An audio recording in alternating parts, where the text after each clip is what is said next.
Shalom, hari ini mari kita bersama-sama mengalami janji Tuhan di dalam hidup kita.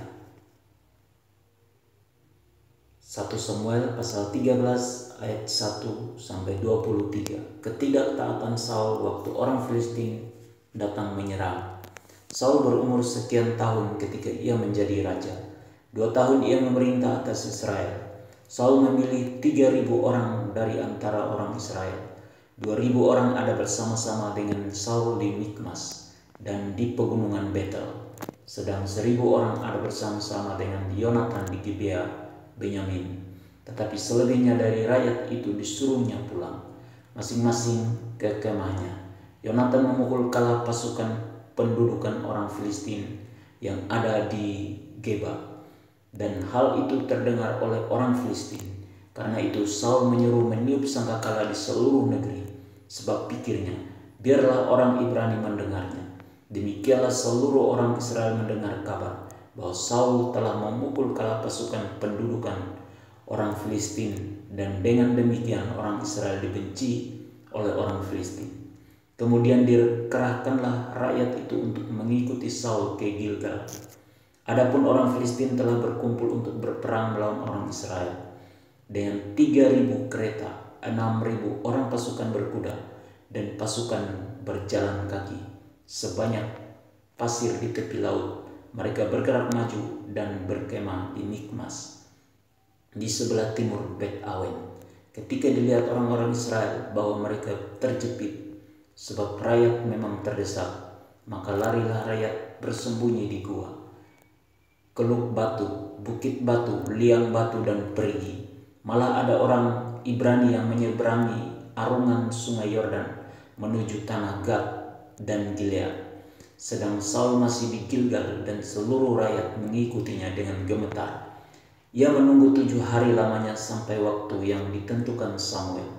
Tetapi ketika Samuel tidak datang ke Gilgal, mulailah rakyat itu berserak-serak meninggalkan dia. Sebab itu Saul berkata, "Bawalah kepadaku korban bakaran dan korban keselamatan itu." Lalu ia mempersembahkan korban bakaran. Baru saja ia habis mempersembahkan korban bakaran, maka tampaklah Samuel datang. Saul pergi menyongsongnya dan memberi salam kepadanya. Tetapi kata Samuel, "Apa yang telah kau perbuat?" Jawab Saul, "Karena aku melihat rakyat itu berserak-serak meninggalkan aku, dan engkau tidak datang pada waktu yang telah ditentukan. Padahal orang Filistin telah berkumpul di Mikmas. Maka pikirku, sebentar lagi orang Filistin akan menyerang aku di Gilgal. Padahal aku belum memohonkan belas kasihan Tuhan. Sebab itu aku memberanikan diri lalu mempersembahkan korban bakaran." Kata Samuel kepada Saul, "Perbuatanmu itu bodoh. Engkau tidak mengikuti perintah Tuhan Allahmu yang diperintahkannya kepadamu. Sebab sedianya Tuhan mengokohkan kerajaanmu atas orang Israel untuk selama-lamanya. Tetapi sekarang kerajaanmu tidak akan tetap. Tuhan telah memilih seorang yang berkenan di hatinya, dan Tuhan telah menunjuk dia menjadi raja atas umatnya. Karena engkau tidak mengikuti apa yang diperintahkan Tuhan kepadamu." Kemudian berangkatlah Samuel dan pergi ke Gilgal, ke Gibea Benyamin. Tetapi Saul memeriksa barisan rakyat yang ada bersama-sama dengan dia itu, kira-kira 600 orang banyaknya. Saul dan Yonatan, anaknya, dan rakyat yang ada bersama-sama dengan mereka tinggal di Gibea Benyamin. Sedang orang Filistin berkemah di Mikmas. Maka keluarlah orang-orang penjara dari perkemahan orang Filistin dalam 3 gerombolan. Gerombolan yang satu mengambil jalan ke Ofra, ke daerah Shual.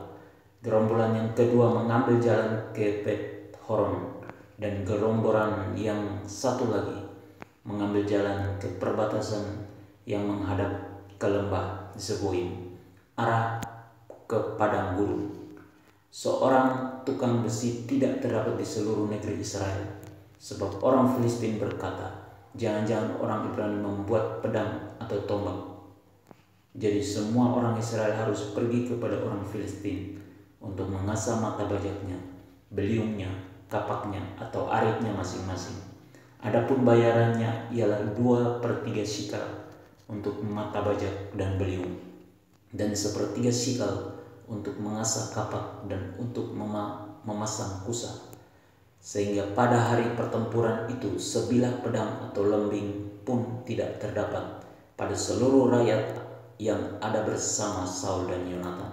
Tetapi Saul dan Yonatan anaknya itu masih mempunyainya.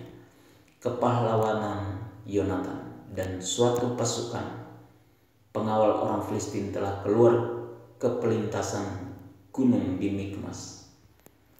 Perintah Tuhan bagi kita supaya kita harus bersabar menanti waktu Tuhan. Kita juga harus taat kepada pemimpin kita.